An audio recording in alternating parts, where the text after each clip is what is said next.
Hi BookTube, welcome to Jackie's Literary Corner. I am Jackie and it's Happy Mother's Day. And it's another 7onSunday topic. So I know that the group has done your favorite comfort reads for a topic, I believe. So now G Swizz Grace has decided to do your favorite for her Mother's Day topic. She's doing comfort authors. What she was thinking about it, and that does fit for the Mother's Day because a mother is a comfort. So, these are my 7 comfort authors.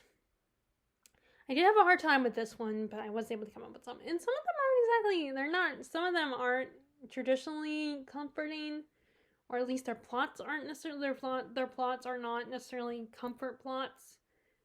But a lot of these, it's the writing style that's comforting. Okay, so first, Kate Morton. Kate Morton is a historical fiction author. She writes a lot of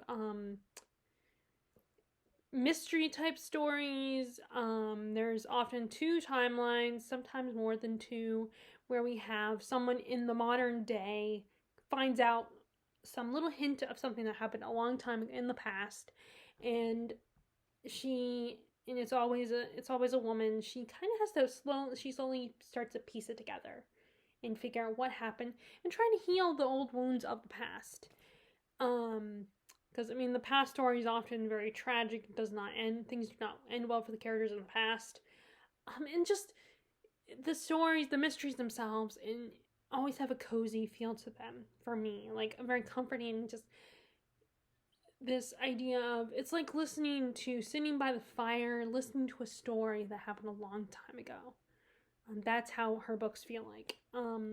She's a great writing style, and I think the modern day character can be very relatable.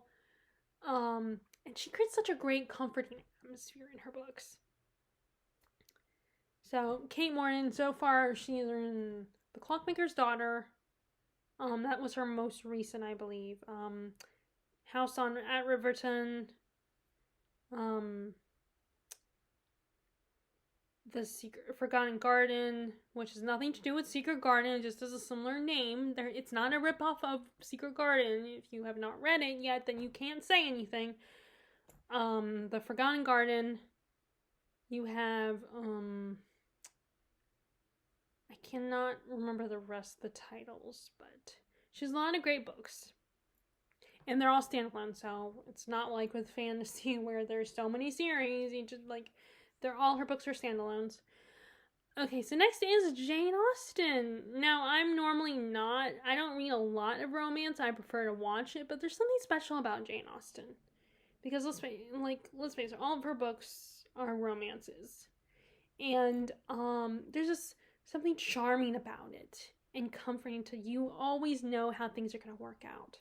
That's the great thing about the genre of romance itself. Unless it's just complete drama, a lot of romances, you kind of can predict that they're going to end happy. Unless it's like it's an actual historical event, or like it's supposed to be a drama. Romances, you can safely assume that they're going to end happy. That the couple is going to end up together. They're just going to have some obstacles on the way. Maybe they're going to have internal and external conflicts. And, but they're going to end up together. In the end, it just will take them a while to get there. And there's something special about Jane Austen's, her writing, there's something, I love the writing of her time period. And of the world that she comes from.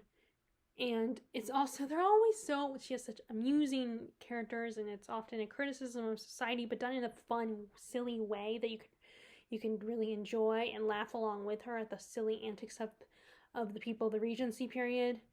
And it's just, her books are always so fun and delightful and delectable. It's like eating a chocolate. It's just so delectable and tasty, and just such a joy to read. And she doesn't have a huge backlist. Sadly, she had passed away before. I think it was right when she was writing Sanderson. with someone now. It's now a TV show, I believe. Like my friend Terry's watching it. But yeah, they're so fun.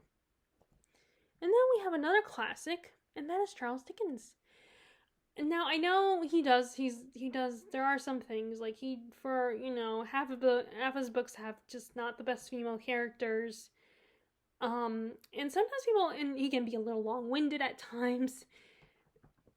But there's just something about his writing that is, again, charming comes to mind. And it's just, and he writes these quirky, over-exaggerated characters that you could still kind of see in society, but they're just more extreme versions of these personalities. And and his stories are so, such intricate plots that are woven in. They're just fun to read. And like I said, his characters are fun to read about as well. And his villains are just so deliciously evil. And, I know not everybody loves his writing, but I am so comforted by his writing. I mean, there are times when I can be a little confused, and I can be like, can you just say that this person didn't like this person? Sometimes there are times when I just need it to be a little more simplified. But not most of the time, I love his writing. And he also, like Jane Austen, his books are a social commentary on the society he was a part of. And it's just, again, and they're fun. Both Jane Austen and Charles Dickens are just fun to read, I get that their writing is not for everybody, but, and sometimes their plots aren't for everybody, but it's just, for me, they're definitely comfort. And then I debated about putting this one and switching him up with someone else, but, I'm gonna keep it, obviously, and that is Brandon Sanderson. And which I know would probably be a weird comparing Brandon Sanderson to the first three that I mentioned, but there's something special and fun about Brandon Sanderson. And he has these such cool magic systems to read about. And some of them, I know that a lot of people would say, his magic system could be more science fiction-y, and he really dives deep into his characters and you really get to know him. You are in good hands with Brandon Sanderson. And I know not every people sometimes get tired of hearing about Brandon Sanderson because he's so popular, but there's a reason he's popular. I feel like any author that is super popular, even if you don't like them or just think they're okay, there is a reason still, even if you don't feel them, there's a reason people love them still, even if you don't agree with that reason. Or even if you get tired of hearing about that author, because Brandon Sanderson is one of those popular authors that you hear about constantly, and people will recommend his books. And it is true, to us at least. And one of the best things is his magic systems, and you're going to get, the book is going to come out really quickly. There are some authors that are going to take a long time, like George R. R. Martin, for instance. The last I heard, he's a lot closer to the next, it's going to be coming out soon, the next book in the Game of Thrones, which I think a lot of people are excited about. A lot of people will be excited. Don't take my word for it, but, I think I heard on Daniel Green's channel that the next book in that series is going to be coming out soon. Real soon, there's an actual date, I think. But, so, yeah, it's not exactly, so, yeah, there's others like him and Patrick Rothfuss that you don't know, or even, Scott Lynch. You don't know when they're going to get their next book in their series that they write that you absolutely love. With Brandon Sanderson, he's going to knock books out quickly. So that's another comfort about Brandon Sanderson, is you're going to get the book soon, the next book in one of his series, or you're going to get a new one. You can always count on Brandon Sanderson, knock on wood. And it's just, his worlds are so fun to be a part of, It's not exactly, it's like I said, compared to the first three, it's not, people might not consider him a comfort read. But for me, there's just, again, it's comfort in a different way compared to the first three. It's not exactly cozy vibes, but it's a different kind of comfort. I feel secure with Brandon Sanderson, and I know he's going to get, I know you can count on him getting his books out, even if they're over 1,000 pages. Okay, next is Juliet Moreau. Oh my god, another author whose writing is just so beautiful and lyrical. It's like reading a fairy tale, but there's more characterization, there's more details, it's more in-depth.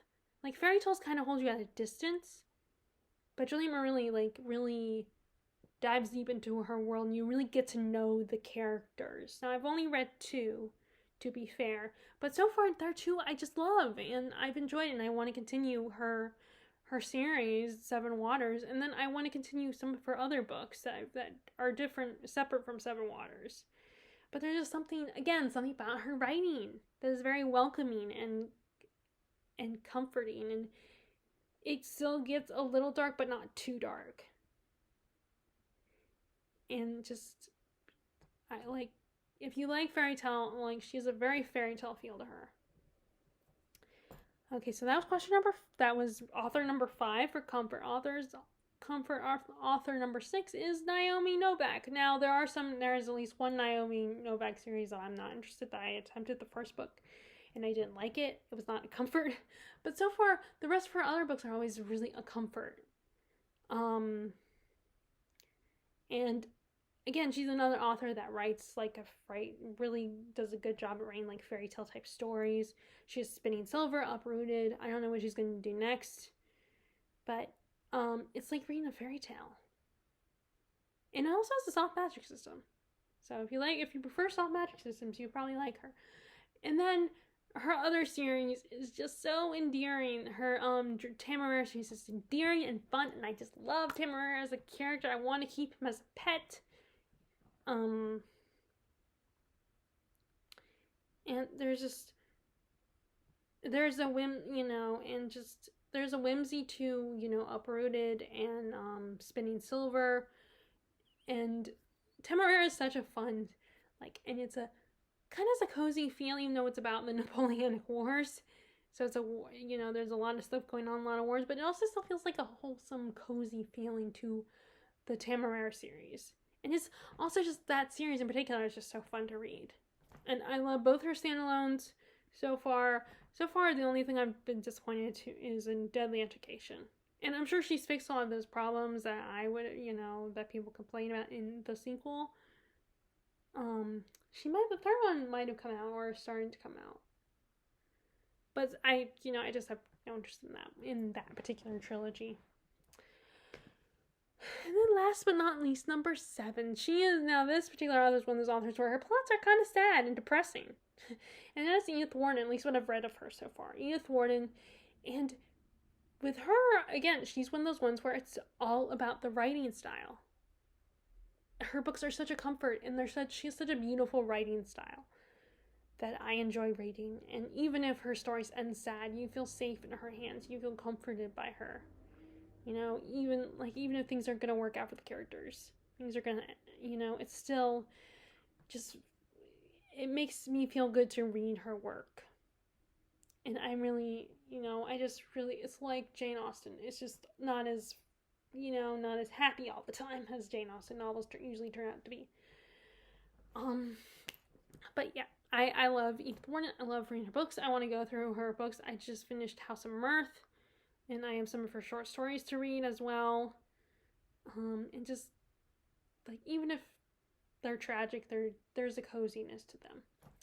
So those are my 7 comfort reads. So, if Happy Mother's, would love to know what your favorite cozy reads are. Happy Mother's Day. I hope you and your mom are having a great Mother's Day.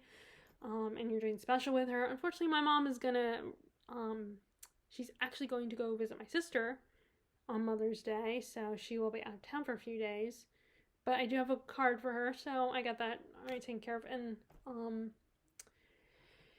so yeah, I won't really get to spend time with my mom, but who knows? Maybe we'll do something, before we leave for South Carolina or something. I have to celebrate Mother's Day early. I don't know, but anyway. I hope you guys are enjoying your reading, and if you want to share your comfort reads, it doesn't have to be 7. If you just want to share one comfort read that you have author, if you have a comfort author, then feel free to share in the comments below. I hope you enjoy your reading, and have a great Mother's Day. All right, bye!